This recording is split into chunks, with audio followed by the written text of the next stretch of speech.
कक्षा 7वीं के सभी छात्र छात्राओं को सुप्रभात।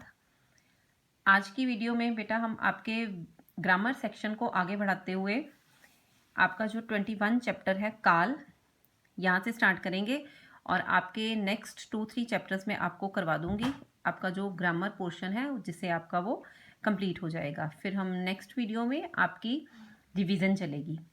तो ये स्टार्ट करवाने से पहले बेटा आपको एक और इम्पॉर्टेंट इन्फॉर्मेशन देनी है regarding your listening skills test. आपका जो लिसनिंग स्किल टेस्ट है वो बेटा आपका कमिंग मंडे 25 जनवरी को होगा, जिससे रिलेटेड आपको एक पैराग्राफ, मैं हिंदी में एक पैराग्राफ बेटा रीड करूँगी, जैसे कि यहाँ पर दिया हुआ है, देखिए लाइक पैराग्राफ ही है, ये 3-4 लाइन्स हैं। जैसे इसको हम पढ़ रहे हैं, राघव पिछले 3-4 घंटों से पढ़ रहा है। कुछ समय उपरांत जब उसके मित्र घर पर आते हैं तो वह उनके साथ खेल रहा है। सायंकाल में वह अपने माता पिता के साथ भोजन कर रहा है। लाइक दैट, ऐसे ही एक पैराग्राफ होगा जिसको पढ़ते हुए मैं वीडियो बनाऊंगी और आपका जो आपको वीडियो के साथ ही उस पैराग्राफ से रिलेटेड MCQ दिए जाएंगे। तो आपको वो वीडियो में जो पैराग्राफ है वो 1 बार, 2 बार, 3 बार, बार आपको अच्छे से सुनना है, सो दैट आप जो आपको MCQ की फॉर्म में क्वेश्चन आंसर्स दिए जाएंगे, उनके आंसर्स आपको उस पैराग्राफ में से आप सुनोगे। पैराग्राफ लिसनिंग स्किल तभी हुआ कि आप उसको सुनेंगे और आपको उस पैराग्राफ में उन MCQ के आंसर्स मिलेंगे। तो वो आपको MCQ जो है वो गूगल फॉर्म पे आपका लिंक भेजा जाएगा आपको मंडे को, और साथ में आपको एक और लिंक भेजा जाएगा जिसमें आपको वो ऑडियो सुनाई देगा, वीडियो होगी आपकी जिसमें आप पैराग्राफ सुनेंगे। तो आपका ये जो पेपर है बच्चे, ये 10 o'clock 10 to 11 इसका टाइम होगा और 11 o'clock ये बंद हो जाएगा। So all will be ready, आप इसके लिए तैयारी रखें अपनी, क्योंकि इसके मार्क्स आपके इंटरनल असेसमेंट में लगेंगे लिसनिंग स्किल टेस्ट के। तो ओके बच्चे, ये आपको मैं PDF की फॉर्म में भी इसकी इंस्ट्रक्शंस अभी लिखकर इसी वीडियो के साथ दे दूंगी, ताकि आप उसको अच्छे से रीड कर लें और मंडे को आप तैयार रहें अपने लिसनिंग स्किल टेस्ट के लिए। मंडे मीन्स 25 जनवरी। अब हम हमारा नेक्स्ट स्टार्ट करते हैं काल चैप्टर। जैसे कि आपको पता है कि काल किसे बोलते हैं। काल का अर्थ होता है समय, और काल के 3 भेद होते हैं, भूतकाल, वर्तमान काल और भविष्य काल। जिस रूप से क्रिया के होने के समय का बोध हो उसे काल कहते हैं। भूतकाल, क्रिया के जिस रूप से बीते हुए समय का बोध हो उसे भूतकाल कहते हैं। जैसे पहले मैं ऋषिकेश में रहता था, वहाँ की गंगा का शीतल जल मुझे बहुत अच्छा लगता था। गर्मी के प्रतिदिन साय को हम उसमें नहाते थे तथा मन को मोहने वाली आरती को देखते थे। इसमें उसने सभी वाक्यों में थे शब्द का प्रयोग किया है, जिसका अर्थ है कि वो समय बीत चुका है। तो ये भूतकाल के अंतर्गत आएगा। इसमें भूतकाल के आगे 6 भेद दिए हुए हैं, जिसके आपको सिर्फ नेम लर्न करने हैं कि भूतकाल के 6 भेद हैं। सामान्य भूतकाल, आसन्न भूतकाल, अपूर्ण भूतकाल, पूर्ण भूतकाल, संदिग्ध भूतकाल और हेतुमत भूतकाल। उसके बाद हम चलेंगे वर्तमान काल पर। वर्तमान काल, जो समय चल रहा होता है उसे कहते हैं वर्तमान काल। तो वर्तमान काल, मैं समय सारणी देखकर कॉपी किताबें बस्ते में रख रहा हूँ। मेरे चाचा जी काम कर रहे हैं। मेरी चाची मेरी छोटी बहन को पढ़ा रही है। इससे हमें क्या पता चल रहा है इन वाक्यों से कि हमारा कार्य इस समय में, जो समय चल रहा है वो हो रहा है। जैसे मैं आपको अभी पढ़ा रही हूँ, तो ये कार्य चल रहा है, तो ये किसका बोध कराता है? वर्तमान समय का। वर्तमान समय के आगे 3 भेद हैं, सामान्य वर्तमान काल, अपूर्ण वर्तमान काल और संदिग्ध वर्तमान काल। नेक्स्ट है भविष्य काल। भविष्य काल से हमें शो होता है कि जो अभी समय आना है, आने वाले समय को भविष्य काल कहा जाता है। मेरे पापा का स्थानांतरण अब मद्रास हो जाएगा। मैं नए विद्यालय में प्रवेश कर लूँगा। वहाँ पर भी अच्छे आचरण वाले नए दोस्त बनाऊंगा।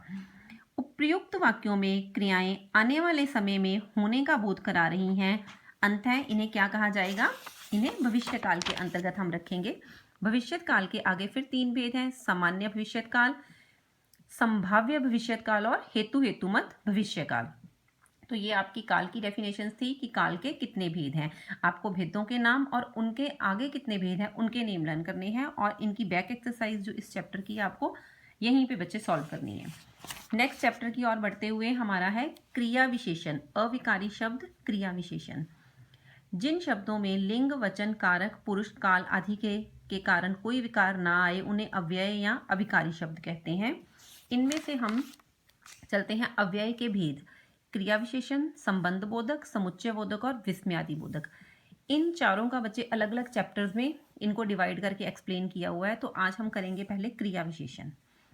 क्रिया विशेषण, जैसे कि शब्द से ही हमें पता चलता है, क्रिया विशेषण, विशेषण मतलब विशेषता बताए किसकी, क्रिया की।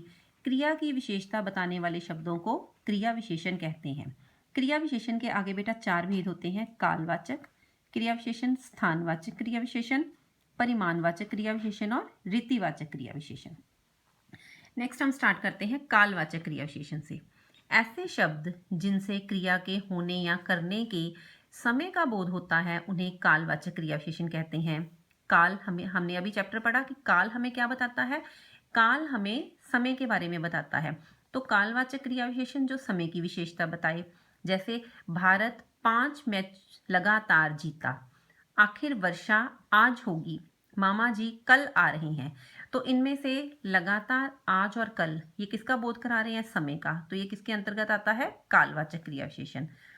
नेक्स्ट है स्थानवाचक क्रिया विशेषण। ऐसे शब्द जिनसे क्रिया के होने के स्थान का बोध, दिशा का बोध होता हो, वो स्थानवाचक क्रिया विशेषण कहलाते हैं। तुम किधर जाना चाहते हो, जहां भी रहो सदा सुखी रहो, आगे पूर्व की ओर मेरा विद्यालय है। तो यहाँ पर उन्होंने दिशा बता दी, किधर, जहां, पूर्व की ओर, उत्तर की ओर, इधर, उधर, ये सब स्थान के अंतर्गत आते हैं। तो ये स्थानवाचक क्रिया विशेषण। नेक्स्ट है परिमाणवाचक क्रिया विशेषण। परिमाण आपको पता है मापतोल को कहते हैं। ऐसे शब्द जिनसे क्रिया की मात्रा का बोध हो उसे परिमाणवाचक क्रिया विशेषण कहते हैं। जैसे प्रतिदिन थोड़ा भ्रमण स्वास्थ्य के लिए हितकारी है, हम सबके लिए इतने चावल काफी हैं, वह अत्यंत परिश्रमी है। तो इसमें हमें परिमाण, मात्रा का पता चल रहा है। तो ये किसके अंतर्गत आएगा, परिमाणवाचक क्रिया विशेषण। नेक्स्ट हम लेंगे रीतिवाचक क्रिया विशेषण। ऐसे शब्द जिनसे क्रिया के होने, रीति बोलते हैं ढंग को, कि क्रिया किस तरीके से हो रही है उसका पता चले, उन्हें रीतिवाचक क्रिया विशेषण कहते हैं। जैसे हाँ आपका अनुमान सही निकला, अनमोल फटाफट दूध पी गया, अचानक वर्षा होने लगी। तो इससे पता चलता है फटाफट ढंग कौन सा है, धीरे धीरे, फटाफट, अचानक, एकदम से, ये सब शब्द आते हैं ढंग के अंतर्गत कि कार्य किस ढंग से हो रहा है। तो उसे हम कहेंगे रीतिवाचक क्रिया विशेषण। ये आपके क्रिया विशेषण के चार भेद थे, कालवाचक क्रिया विशेषण, स्थानवाचक क्रिया विशेषण, परिमाणवाचक क्रिया विशेषण और रीतिवाचक क्रिया विशेषण। इसका आगे एक्सप्लेनेशन भी आपने लर्न करना है और इसकी जो बैक एक्सरसाइज है वो बच्चे आपको यहीं पे सॉल्व करेंगे। नेक्स्ट हम कर रहे हैं संबंध बोधक। संबंध बोधक आपको करवाया जा चुका है पहले भी, इसको एक बार हम फिर भी गो थ्रू हो जाते हैं, इससे देख लेते हैं। जो अव्यय शब्द संज्ञा या सर्वनाम का संबंध वाक्य के अन्य शब्दों से बताते हैं उन्हें संबंधवाचक क्रिया कहते हैं, संबंध बोधक सॉरी। जैसे इसके भी आगे भेद है, काल बोधक, स्थान बोधक, दिशा बोधक, साधन बोधक। ये शब्द सभी क्रिया, संज्ञा और सर्वनाम का संबंध वाक्य के अन्य शब्दों के साथ जोड़ते हैं। नेक्स्ट हेतुमत बोधक, विरोध बोधक, समता बोधक, विषय बोधक, संग्रह बोधक।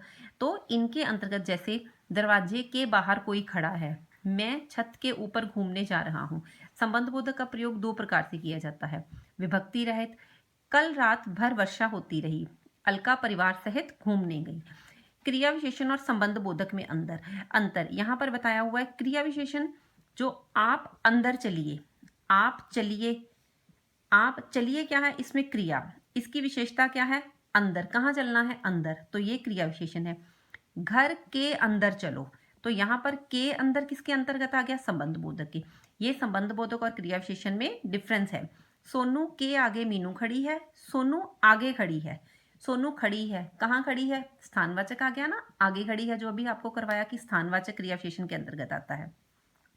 नेक्स्ट चैप्टर की ओर बढ़ते हुए हम आपका है समुच्चय बोधक। इसमें फिर वही बच्चे दो शब्दों, वाक्यों या वाक्यांशों को जोड़ने का कार्य करते हैं, उन्हें समुच्चय बोधक कहते हैं। समुच्चय बोधक के फिर आगे भेद बताए हुए हैं, समानाधिकरण और व्यधिकरण।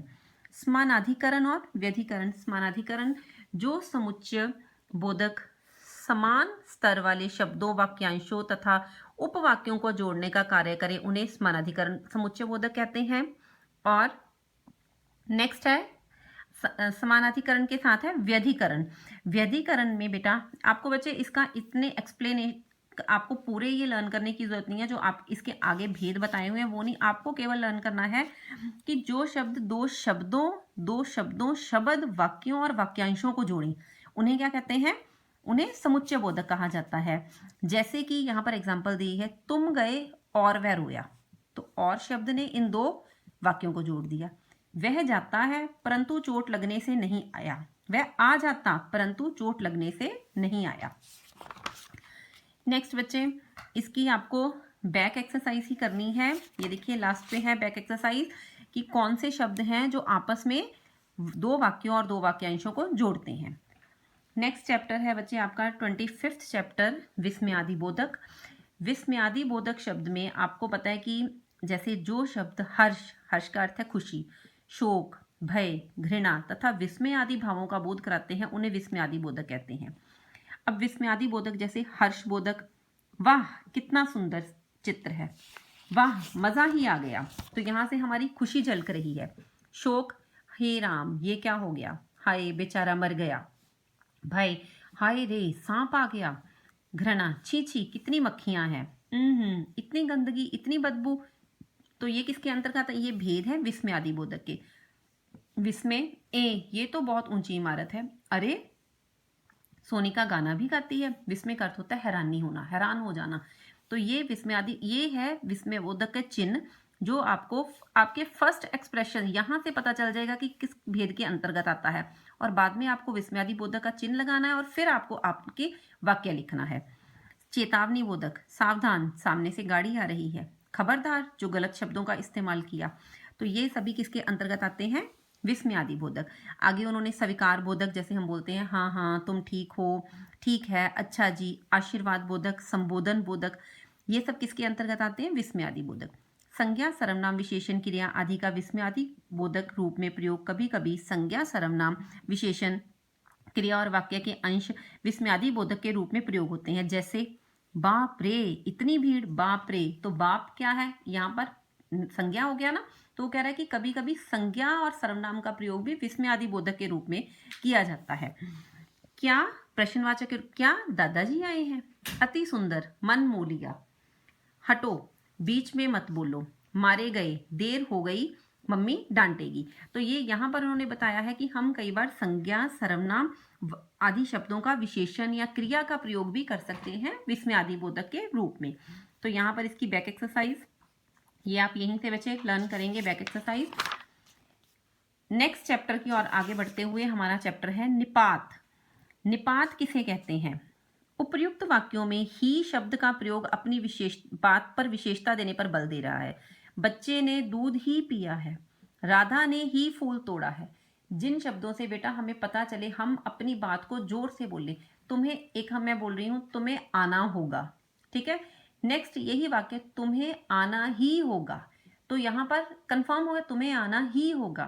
तुमने फूल तोड़ा, तुमने ही फूल तोड़ा।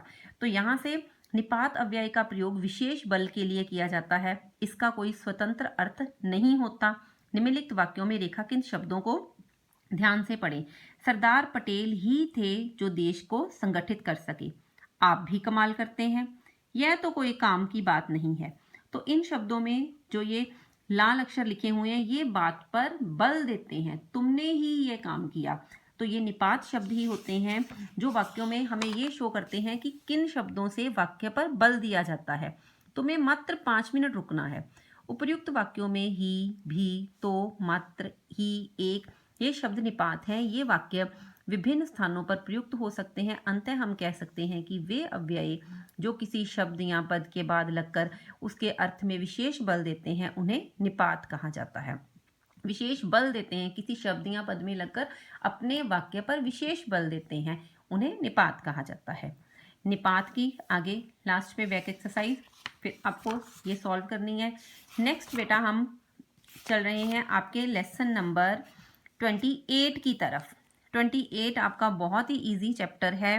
विराम चिन्ह है, विराम चिन्ह के मार्क आपको ये देखिए यहाँ पर ये पूर्ण विराम, अर्ध विराम, प्रश्न सूचक, उद्धरण चिन्ह, निर्देशक चिन्ह, कोष्ठक, हंसपद चिन्ह, फिर उपविराम, अल्प विराम, विस्मय सूचक, योजन चिन्ह, विवरण चिन्ह, लाघव चिन्ह और रेखांकन चिन्ह। आज आपको बच्चे 28 चैप्टर मैंने स्टार्ट करवा दिया है। ये आपको चिन्ह बताए हैं अभी, ये अब कंटिन्यू हम अपनी नेक्स्ट वीडियो में करेंगे। और नेक्स्ट वीडियो में आपका 27 चैप्टर और आपका नेक्स्ट चैप्टर है 29 चैप्टर जो 29 मुहावरे, ये चैप्टर्स आपको नेक्स्ट वीडियो में करवाए जाएंगे। प्लस आपको आपके अनुच्छेद और पत्र में आज की वीडियो में साथ में जो पीडीएफ है उसमें आपका फाइनल टर्म के लिए सिलेबस भी आपको पीडीएफ के फॉर्म में भेजा जा रहा है।